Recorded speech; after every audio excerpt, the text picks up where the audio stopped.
Pantanal é a maior planície alagada do mundo, localizado principalmente no Brasil, mas também se estende por partes da Bolívia e do Paraguai. Essa região é famosa por sua rica biodiversidade e é considerado um dos ecossistemas mais produtivos do planeta. O Pantanal abriga uma variedade de habitats, incluindo florestas, campos abertos, lagoas e áreas alagadas. Essa diversidade de ambientes favorece a presença de várias espécies de plantas e de animais. Essa área é lar de mais de 1.200 espécies de vertebrados, incluindo aves, mamíferos, répteis e peixes. Algumas espécies emblemáticas incluem a onça-pintada, o tuiuiu, que é uma cegonha típica da região, e a capivara. A avifauna é particularmente rica, com muitas espécies migratórias. A vegetação do Pantanal varia de acordo com a inundação e pode incluir gramíneas, arbustos e árvores como o buriti e a aroeira. A vegetação também é adaptada a períodos de seca e cheia, criando um ciclo ecológico único. O Pantanal desempenha um papel crucial na regulação do clima e na conservação da água, funcionando como uma esponja que absorve a água durante a cheia e libera essa água durante a seca. Além disso, essa área é vital para a manutenção da biodiversidade regional. Já o Cerrado ocupa cerca de 25% do território nacional, sendo encontrado principalmente no centro do país. Ele é considerado uma das savanas mais ricas em biodiversidade do planeta. Esse bioma tem uma grande diversidade de fauna e flora, adaptada a condições climáticas extremas, com uma estação seca bem definida e temperaturas elevadas durante o dia, que podem cair consideravelmente à noite. O Cerrado é caracterizado por uma vegetação predominantemente de arbustos e árvores baixas, muitas com troncos tortuosos e folhas duras, que são adaptadas para resistir ao clima seco. O clima do Cerrado é tropical, com duas estações bem definidas, uma seca, que é chamada de inverno, e uma chuvosa, o verão. As temperaturas podem ser altas durante o dia, mas cair consideravelmente à noite, criando variações térmicas intensas. Vale ressaltar que o Cerrado abriga uma enorme quantidade de espécies de fauna e flora, muitas delas endêmicas, que são exclusivas da região, ou seja, não são encontrados em outros lugares do mundo. Infelizmente, o Pantanal enfrenta várias ameaças, como a expansão da agricultura, a pecuária intensiva, o desmatamento e as mudanças climáticas.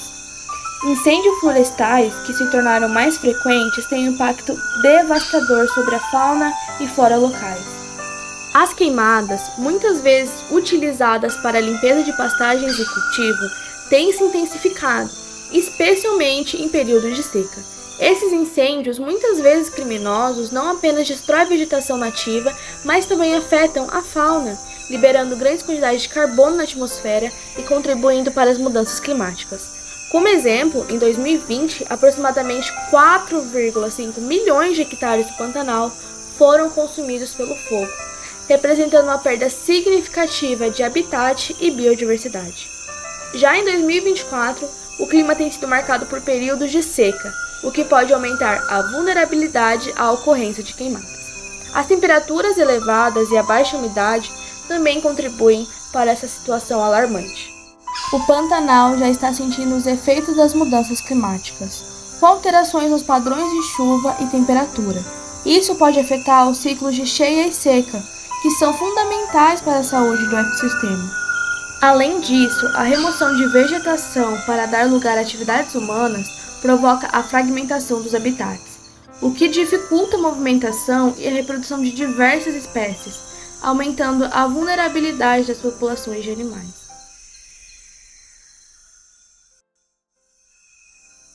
As comunidades que habitam o Pantanal, muitas delas ligadas à pecuária e ao turismo sustentável, dependem dos recursos naturais. O ecoturismo tem se tornado uma alternativa importante para a conservação, trazendo consciência sobre a importância da preservação da região. Como exemplo disso, podemos citar o Quilombo Mata-Cavalo, formado por descendentes de africanos que buscaram refúgio nas matas do Pantanal, que fugiam da escravidão. A comunidade preserva tradições e modos de vida que refletem essa herança. As queimadas podem comprometer os meios de subsistência da comunidade, visto que afetam a agricultura, a pesca e até a coleta de recursos naturais. Além disso, a fumaça e a poluição, que são resultantes dos incêndios, podem prejudicar a saúde e a qualidade de vida dos moradores.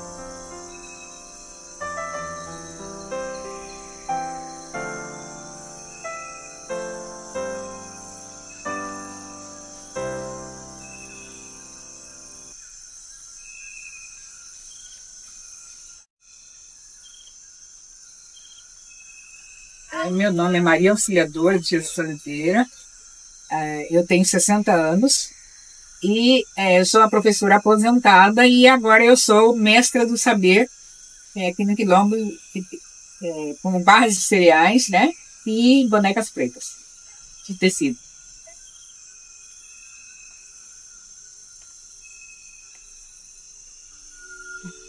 A queimada aqui esse ano foi assim devastadora, foi demais e todos foram incêndios criminosos, mas ninguém também não se ficaram de procurar quem foi, dizem que é difícil, apesar que o homem tem a tecnologia tão avançada, né?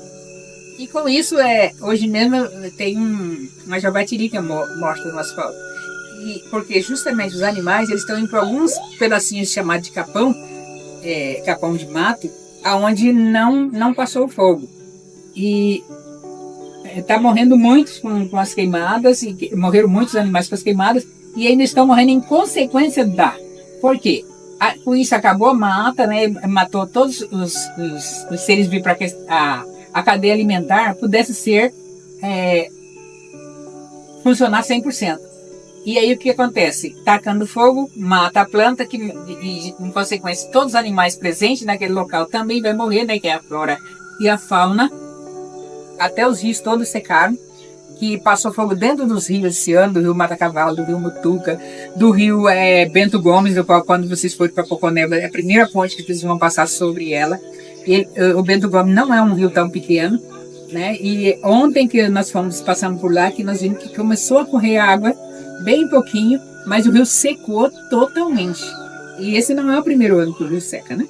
Aí ficou 2022, 2023, mais ou menos calmo, onde as águas não cortaram, mas esse ano as águas cortou e o fogo ainda queimou toda a vegetação que nasceu dentro dos rios.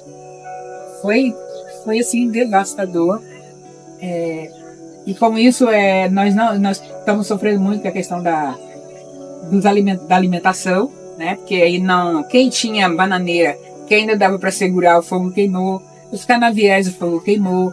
Então, queimou a maioria das fontes de renda das pessoas que não são aposentadas, que vivem aqui, né? Porque aqui vive-se da agricultura familiar. É raro uma pessoa que é aposentada. Agora já tem muitas mulheres que são aposentadas. Tem o auxílio do governo? Tem, mas a gente sabe muito bem que é menos de um salário mínimo. Um salário mínimo já é difícil de sobreviver, imagina menos que um salário mínimo. E aí as pessoas plantam para ajudar na renda. E aí, com a história do fogo, das queimadas,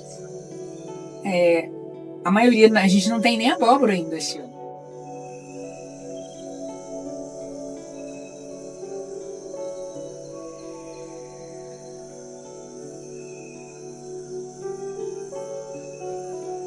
Olha, esse futuro não está longe, esse futuro já é daqui a menos de uma hora. Por quê? Essas consequências dessa ação antrópica, que a gente sabe que o ser humano é o único que é capaz de fazer esse tipo de ação, né, de acabar com tudo, apesar de que a gente sabe muito bem que a natureza ela vive sem o ser humano, mas o ser humano não vive sem ela, é que está acontecendo o derretimento das geleiras dos polos, né, que no caso, por exemplo, o deserto agora está com água do deserto Saara. Quem não viu pode entrar em qualquer meio de comunicação de mídia que vocês vão ver. Agora, quando chove no deserto, está empoçando água, gente. Isso é incrível, mas isso não é bom. É incrível, mas não é bom. Aí a gente fica assustado e dizendo que é castigo. É castigo mesmo, porque a natureza ela é vingativa. O que você fizer de mal para ela, ela vai trazer de volta.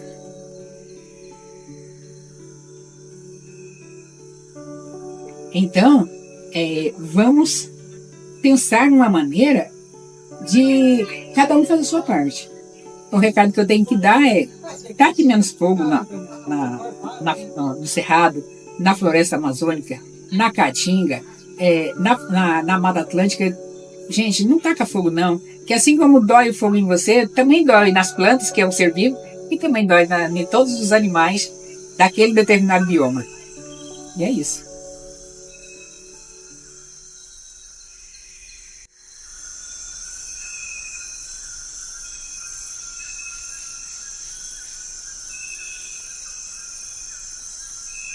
A Transpantaneira é uma estrada que atravessa o Pantanal, no estado de Mato Grosso, e é uma das principais vias de acesso à região.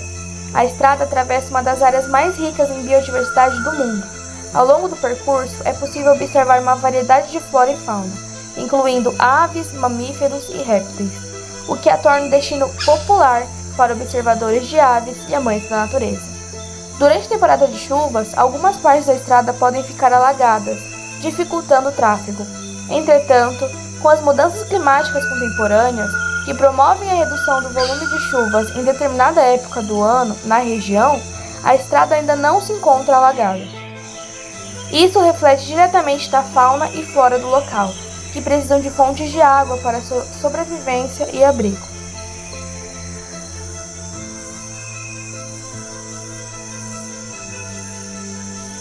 Nobres e Bom Jardim são duas localidades que fazem parte do estado de Mato Grosso. Estão situadas em regiões do bioma Cerrado, próximas ao Pantanal, cada uma com suas características e atrativos. Essas localidades estão próximas uma da outra e muitas vezes são visitadas em um mesmo roteiro de ecoturismo.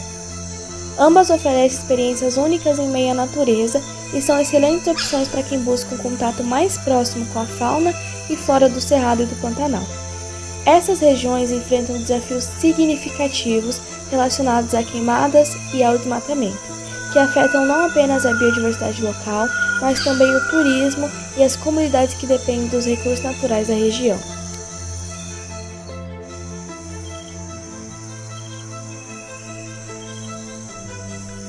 O Pantanal e o Cerrado, que já abrigam uma biodiversidade única e vital para o equilíbrio ecológico global, estão se tornando cada vez mais vulneráveis.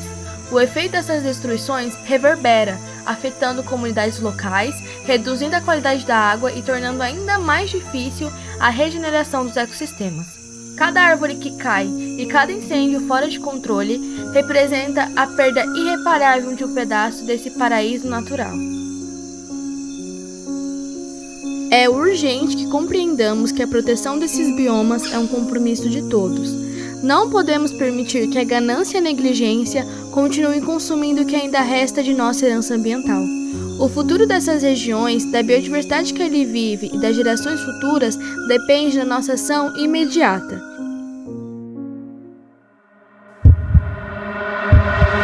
Preservar os biomas é preservar o nosso próprio futuro.